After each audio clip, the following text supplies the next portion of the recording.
Master's anxiety about M's wife. Next morning Sri Ramakrishna sent for M. After taking his bath in the Ganges and saluting the master, he had gone to the roof. Sri Ramakrishna asked M to bring his grief-stricken wife to the garden house, where she could have her meal.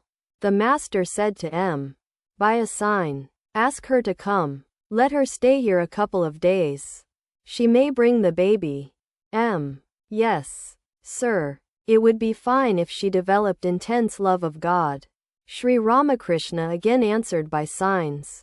Oh, grief pushes out devotion. And he was such a big boy. Krishnakishore had 2 sons. They were of the same age as Bhavanath, and each had 2 university degrees. They both died, and Krishnakishore, Janani that he was, could not at first control himself. How lucky I am that I have none. Arjuna was a great Janani, and Krishna was his constant companion.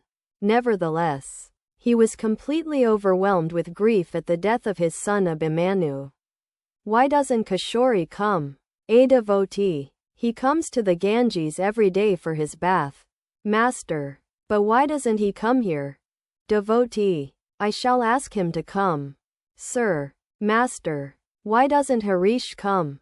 2 young girls aged 9 and 10, who belonged to M's family, sang several songs about the Divine Mother for the master.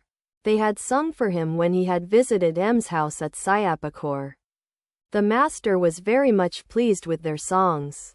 After they had finished, they were sent for by the devotees to sing for them downstairs. Master. To M. Don't teach the girls any more songs.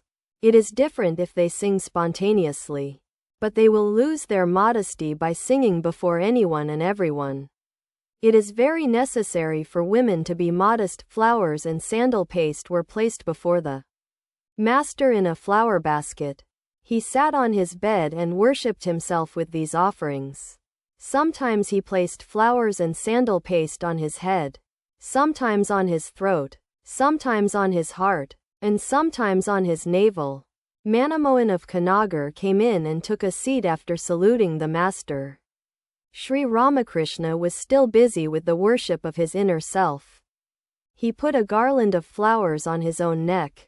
After a while he seemed to be pleased with Manamohan and gave him some flowers. M. too received a flower. It was about 9 o'clock in the morning. The master and M. were talking. Sassi was also in the room. Master. To M. What were Narendra and Sassi talking about? What did they discuss? M. To Sassi. What were you talking about? Sassi. Was it Niranjan that told you about it? Master. What were you discussing? I heard God, being, non-being, and so forth. Sassi. Smiling. Shall I call Narendra? Master. Yes. Narendra came in and took a seat. Master. To M. Ask him something. To Narendra. Tell us what you were talking about. Narendra. I have indigestion. What's there to tell you about? Master. You will get over your indigestion. M. Smiling. Tell us about the experience of Buddha. Narendra. Have I become a Buddha? That you want me to talk about him? M. What does Buddha say about the existence of God? Narendra. How can you say that God exists? It is you who have created this universe. Don't you know what Berkeley says about it? M. Yes, I do. According to him, esse is percipi. The world exists as long as the sense organs perceive it. Master. Nangta used to say, the world exists in mind alone and disappears in mind alone.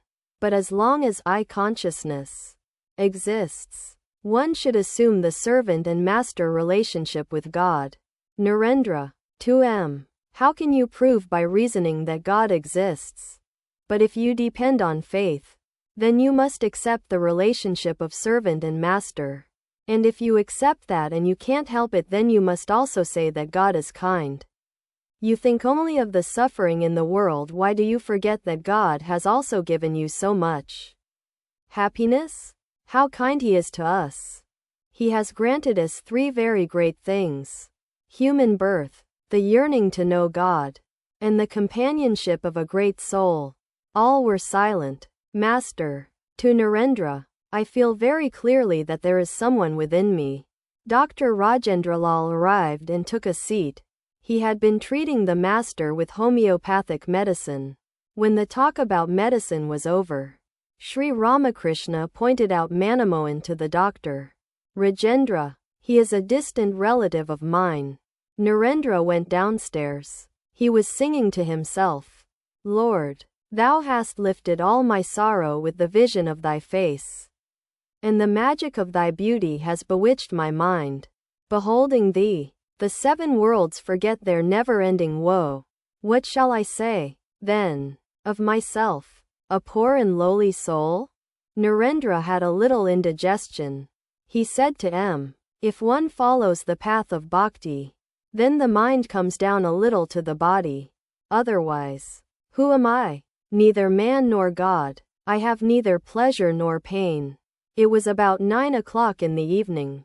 Surendra and a few other devotees entered Sri Ramakrishna's room and offered him garlands of flowers.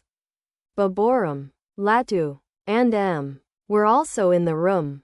Sri Ramakrishna put Surendra's garland on his own neck. All sat quietly. Suddenly the master made a sign to Surendra to come near him. When the disciple came near the bed, Sri Ramakrishna took the garland from his neck and put it around Surendra's. Surendra saluted the master. Sri Ramakrishna asked him, by a sign, to rub his feet. Surendra gave them a gentle massage. Several devotees were sitting on the bank of the reservoir in the garden, singing to the accompaniment of drum and cymbals. Sri Ramakrishna sent them word through Latu to sing the name of Hari. M. Baburam, and several others were still sitting in the master's room. They heard the devotees singing their dances my Gora, chanting Hari's name. When the master heard the song, he made a sign to Baburam and M. to join them. He also asked them to dance. A few minutes later, Sri Ramakrishna sent another devotee to the singers to ask them to sing the following improvised lines. Ah, my Gora even knows how to dance. How can I describe my Gora's moods? My Gora dances with both his hands upraised. The music was over. Surendra was almost in an ecstatic mood. He sang, crazy as my father, crazy as my mother, and I, their son, am crazy too. Siyama is my mother's name. My father strikes his cheeks and makes a hollow sound. Ba ba bom, ba ba bom. And my mother, drunk and reeling, falls across my father's body. Siama's streaming tresses hang in vast disorder. Bees are swarming numberless about her crimson lotus feet. Listen, as she dances, how her anklets ring.